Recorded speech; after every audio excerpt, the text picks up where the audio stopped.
narrator. Welcome back to the English Learning Podcast's Intermediate Guide series.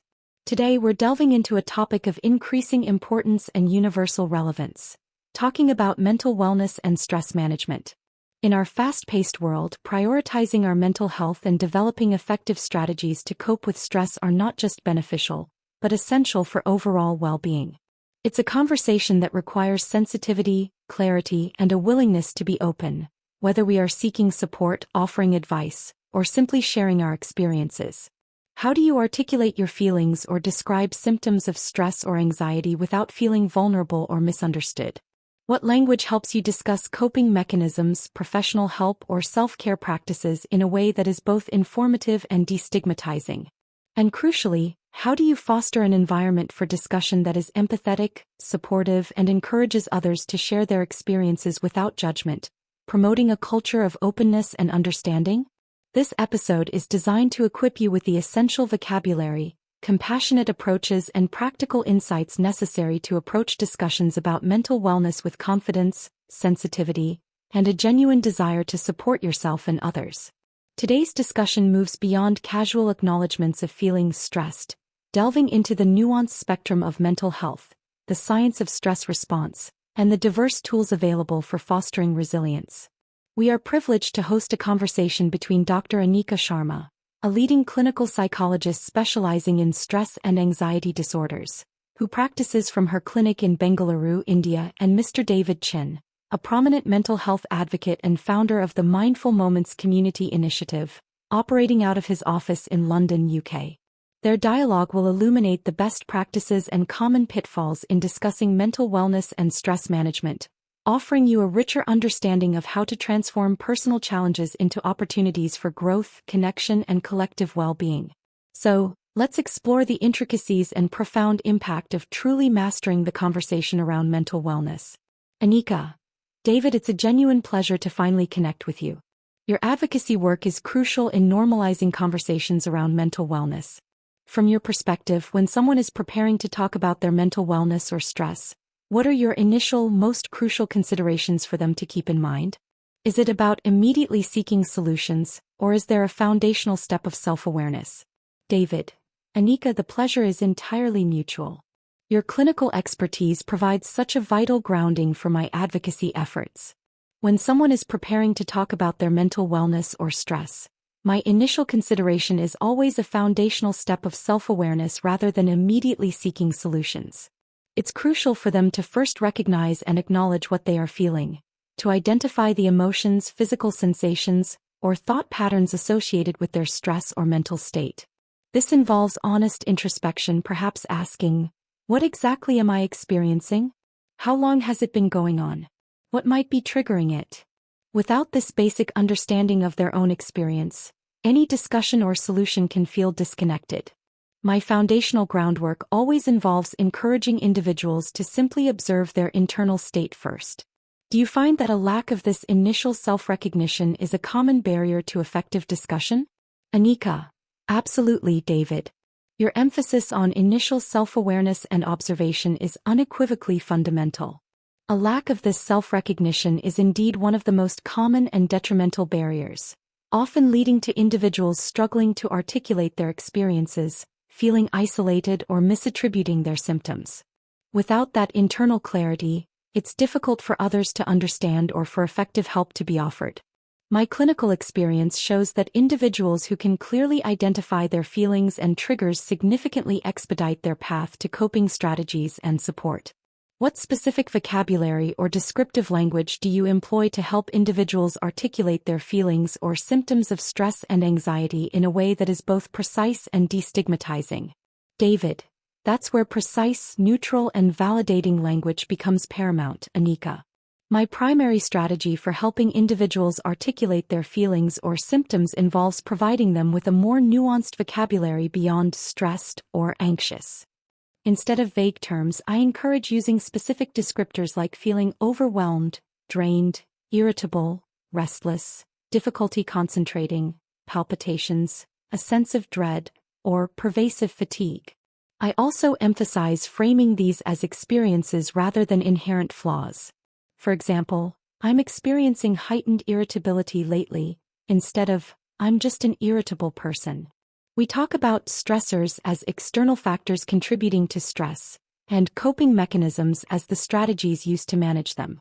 Using phrases like, I'm navigating a period of high stress, or I'm working on my stress management techniques, normalizes the conversation. Do you find that the fear of being judged or labeled often prevents individuals from using such precise language? Anika, that's an excellent point, David, and your provision of precise, neutral, and validating language is exactly what's needed to destigmatize these conversations. And yes, the fear of being judged, labeled, or perceived as weak often significantly prevents individuals from articulating their experiences with precision. This fear creates a barrier to seeking help and genuine connection.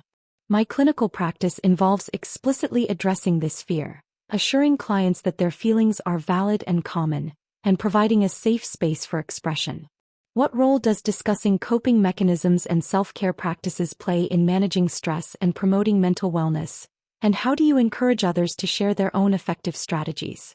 David, Anika, your emphasis on creating a safe space to counteract the fear of judgment is truly vital.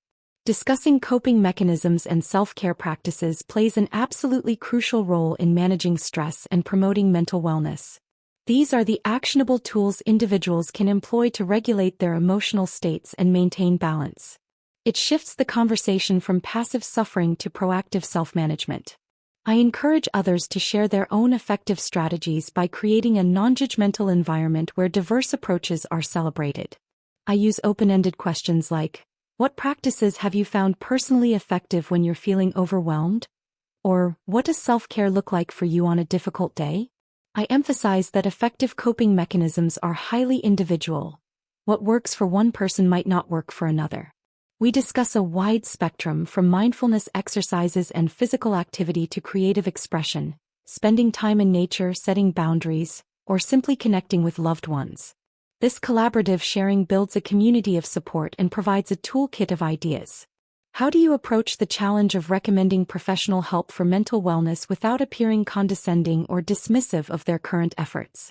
Anika, David, your emphasis on individualized coping mechanisms and creating a non-judgmental space for sharing is commendable.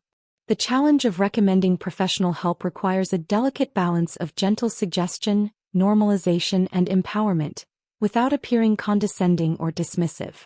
My approach focuses on framing professional support as a resource or a specialized tool, akin to seeing a doctor for a physical ailment or a coach for a skill. I might use phrases like, it sounds like you're carrying a heavy burden, and sometimes having a trained professional to help navigate these complex feelings can be incredibly beneficial. Or, many people find that talking to a therapist provides them with new insights and coping strategies they hadn't considered.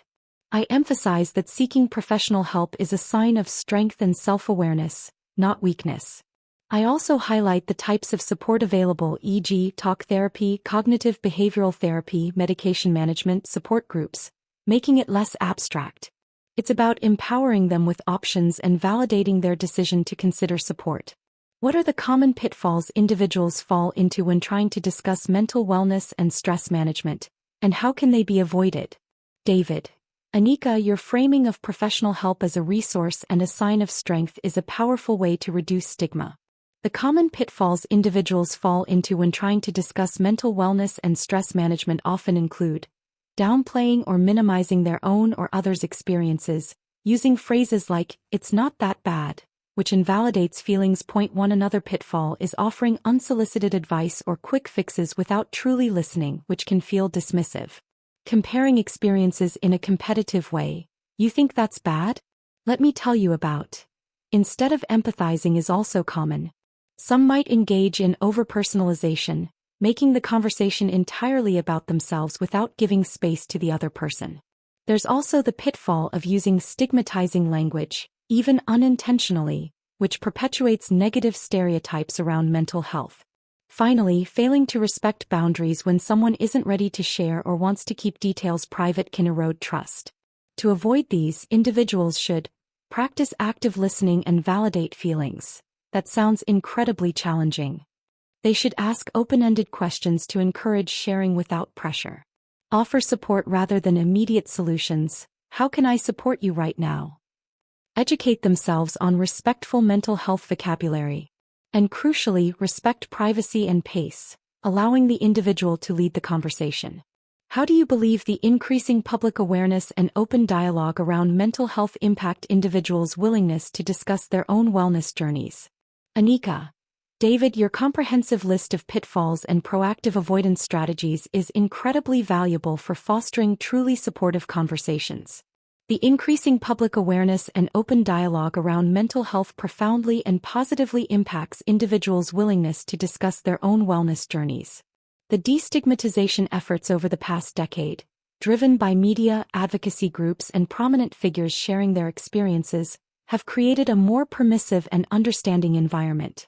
What was once a deeply private and often shameful struggle is now increasingly recognized as a universal human experience. This increased visibility fosters a sense of validation and normalization, making individuals feel less alone and more comfortable seeking help or sharing their stories. It empowers them to use the language available to them without as much fear of judgment. While challenges like societal pressures and access to care still exist, the reduced stigma is a transformative step, leading to earlier interventions, stronger support networks, and a greater emphasis on proactive mental well-being across all age groups and demographics. In your final analysis, what are the ultimate rewards or transformations that an individual gains from truly mastering the art of talking about mental wellness and stress management effectively? David, Anika, your point about the profound and positive impact of destigmatization is so true. It's a testament to collective progress. The ultimate rewards or transformations that an individual gains from truly mastering the art of talking about mental wellness and stress management effectively are manifold and deeply empowering. It cultivates an incredible sense of self-acceptance and self-compassion, recognizing their own emotional landscape without judgment. This leads to significantly stronger and more authentic relationships, as they can communicate their needs, offer support to others, and build genuine connections rooted in shared vulnerability. A proficient individual gains enhanced emotional intelligence and resilience, better equipped to navigate life's inevitable stressors and bounce back from challenges. It fosters a proactive approach to well-being, shifting from reacting to crises to consistently nurturing their mental health. Beyond personal benefits, it positions them as a powerful advocate and role model, contributing to a more understanding and supportive community for everyone. Perhaps most profoundly, mastering this art transforms their overall quality of life, leading to greater peace, clarity, and a deeper sense of connection to themselves and the world around them. It's the difference between merely coping and truly thriving. Narrator: what an exceptionally illuminating and profound conversation with Dr. Anika Sharma and Mr. David Chin. Their expert insights have masterfully illuminated the critical nuances involved in discussing mental wellness and stress management, from the importance of self-awareness and precise language to encouraging coping mechanisms and destigmatizing professional help. Their dialogue powerfully underscores that effective communication about mental health is not just about sharing information, but about fostering empathy, building supportive communities, and empowering individuals to prioritize their well-being. Now, let's consolidate some of the key vocabulary and concepts from their rich dialogue that you can integrate into your own conversations about mental wellness. Practice session: expressing yourself. Let's revisit some valuable phrases and concepts from today's in-depth episode. Practice using these in your own discussions about mental wellness and stress management. Self-awareness: the conscious knowledge of one's own character, feelings, motives, and desires. Unequivocally fundamental, absolutely essential or crucial. Destigmatizing: removing negative associations or shame from something. Overwhelmed, drained, irritable, restless, difficulty concentrating, palpitations, a sense of dread, pervasive fatigue. Specific descriptive words for feelings/symptoms. Stressors: external factors that cause stress. Point 2. Coping mechanisms: strategies used to manage stress or difficult emotions. Mindfulness exercises: practices focusing on the present moment to reduce stress. Point 3. Unsolicited advice: advice given without being asked for it. Profoundly and positively impacts, has a very significant and good effect on. Manifold and deeply empowering, many and having a very positive and significant effect, giving confidence. Choose 3 of these phrases and explain how they might relate to your own or someone you know's experience with mental wellness or stress. For example, I've been working on my self-awareness lately, trying to identify my personal stressors, which I now see as unequivocally fundamental to managing my energy. Instead of just saying I'm stressed, I'm learning to use more destigmatizing and precise words like feeling overwhelmed or experiencing pervasive fatigue to better describe my state. And my friend found that mindfulness exercises were an effective coping mechanism for her anxiety, and seeing her progress has profoundly and positively impacted my own willingness to try new things. Narrator. As Dr. Anika Sharma and Mr. David Chen so eloquently articulated, mastering the art of talking about mental wellness and stress management is a skill that empowers you to prioritize your own health and contribute to a more compassionate society. It's about cultivating self-awareness, using language that validates rather than judges, and fostering environments where open, supportive conversations can flourish. By embracing these strategic approaches, you can transform challenges into opportunities for growth, connection, and a deeper sense of well-being for yourself and those around you. Until our next insightful discussion on the English Learning Podcast, keep prioritizing your mental wellness, keep connecting, and keep thriving.